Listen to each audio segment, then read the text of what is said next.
Does the compensator make the gun you currently own any better than the one you have? Today we're about to find out with the new Smith and Wesson M&P Performance Center 2.0 Carry Comp. Let's go to the range and shoot it.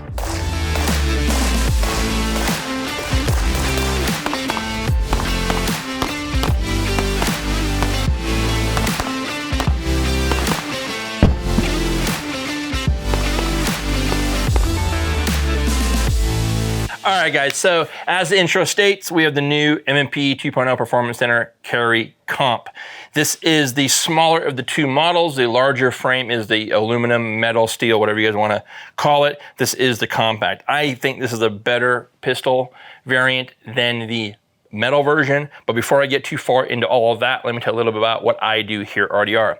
We're a soft goods manufacturer. We specialize in plate carriers, placards, chest rigs, a full line of canine gear, and of course our ever popular Safari holster mods, holster wraps.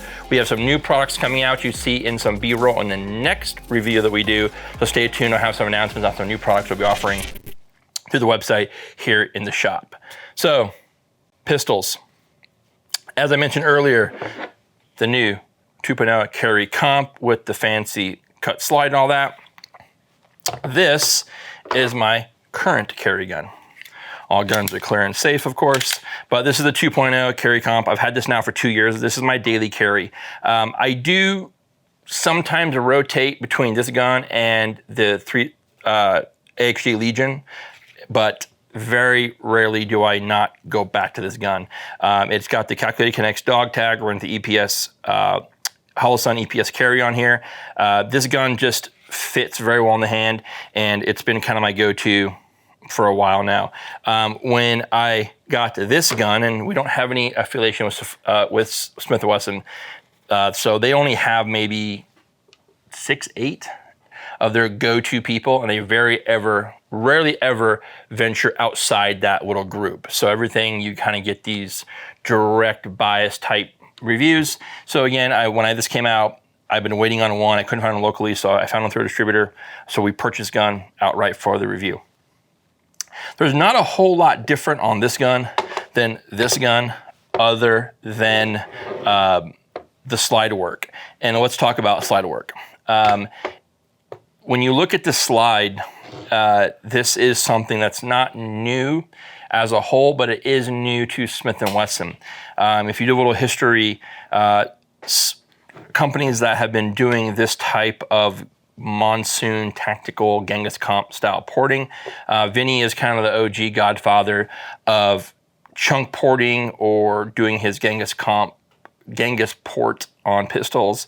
And he's been chopping pretty much anything that went bang for several years now. So he's done a lot of experimenting, a lot of technical data stuff to make sure a comp works in the way it's cut, etc. When you look at this one here, it is very, very shallow.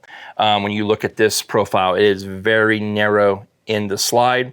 It's not, I don't know if it's doing as much as it could, since it is simply just kind of a U-notch in the top of the slide.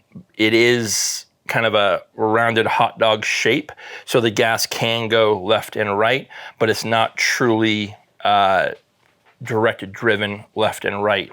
When you look at the barrel, there are no side ports to work with these side vent windows here. It's simply just that. And then when you look at it and you zoom in from the top here, that's not a very big gas expansion chamber, chunk port, whatever you want to call it. So again, when I shot the gun today, I don't have a ton of rounds on this gun. I only have maybe the time that I did try to zero it, and then shooting it today, it's a very small round count. I'll probably do a follow-up video with this pistol and get some more information for me personally on it, but when I shoot this gun, then I shoot the non-competitive pistol, I personally find that the non-comp version suits me better. I don't see a massive amount of recoil reduction or muzzle rise reduction with the current version. If I was gonna run this, I would probably send this slide to Monsoon Tactical and have a much wider, much larger port put in the gun. And I feel that would really make the concept of this porting style work much better than it currently does. Now, not taking away from the pistol itself, the aesthetics, phenomenal. The slide, really clean. When you guys look at the 2.0 Carry Comp or the 2.0 Carry Compact, which this one here, the non-compensated model, one of the things you have to look at in features of the pistol is, number one, grip angle is 18-degree grip angle, so it doesn't have that Glock-ish style when you grab a Glock pistol and have that kind of upward angle that you have to use the pinky to level the gun out. You don't get that with the M&Ps. They have a much steeper vertical grip angle. I feel, in my opinion, that helps present the red dot much flatter, so the gun punches out and it's level as the gun goes towards target. Trigger. A lot of guys will dump on the M&Ps, and rightfully so, because of the history of the M&P triggers.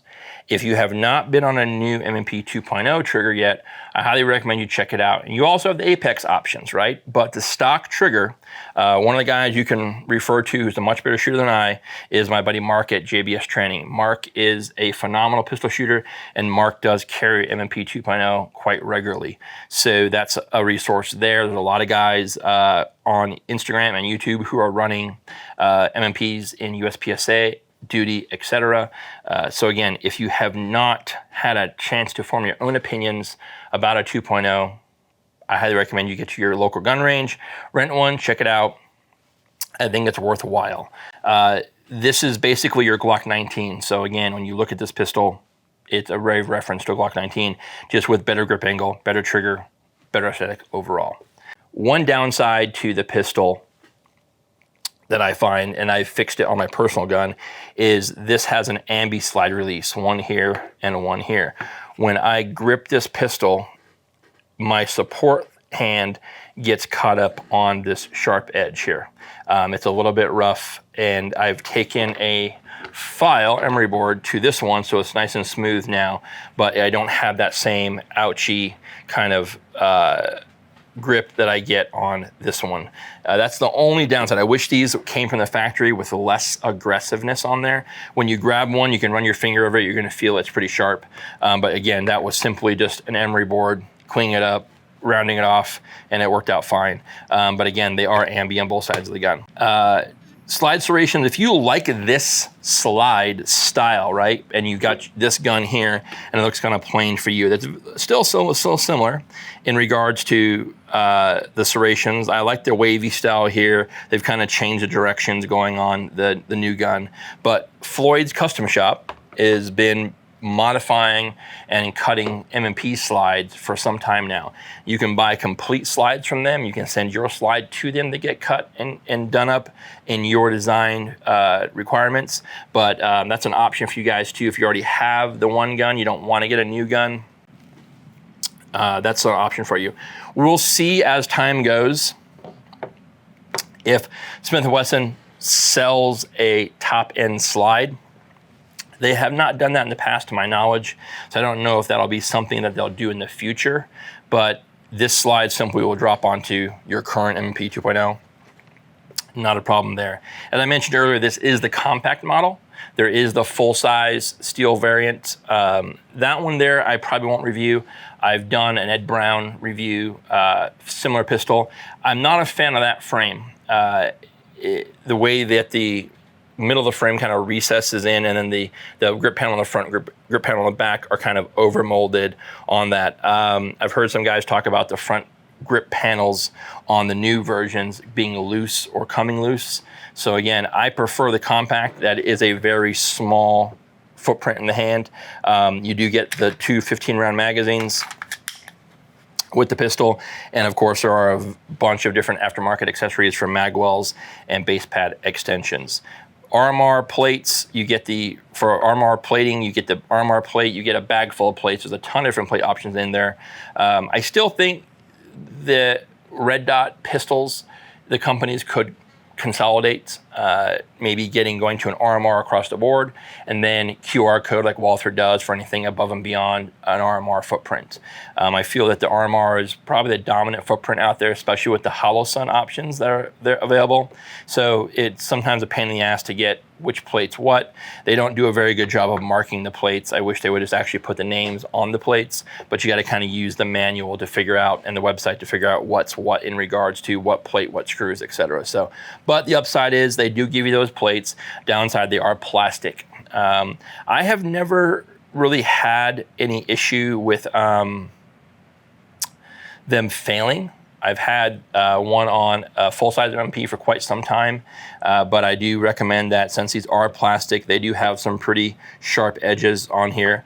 Upgrade your plate. Calculated Kinetics, the dog tag, you can see on this one here, these are now available through Calculated Kinetics for the new gun, but this has been a great plate. I really like the aesthetics of the styling of the plate, especially for the small micro red dots, but you guys can run whatever RMR branding plate you want or footprint you want in regards to the red dots you're gonna run. Overall, today it was good. I don't have like this over the moon, oh my God, it's compensated now, it's gonna be so much better. I don't think the compensator or the porting system in here is deep enough. I think it could be bigger. And I'm curious to see if Monsoon Tactical gets one and Vinny can do some of his magic to it. I do think that this is a pretty narrow porting system here, so I don't feel a ton of muzzle rise reduction. But again, time will tell. But if you guys are looking for one, M&P 2.0 compact, this is the Performance Center pistol. I don't do my research. I didn't find anything in the lower module of the trigger and frame that said it was Performance Center. Sometimes there's different options there, but aesthetically, along with Smith & Wesson's movement into a compensated pistol, it's a pretty big move for those guys. Normally they are very much traditionalists in regards to what they offer, but the new Performance Center Carry Comp is definitely one to consider if you are looking for a compensated pistol. As of right now, if you already own a 2.0 compact, it's up to you whether you get a new one or not. That's all I got for you guys today. If you made it this far in the video, you like the content, you like what the channel is offering to you, subscribe, share, comment. It'll show YouTube you like this kind of content, you want to see more of it. Until next time, be well, take care.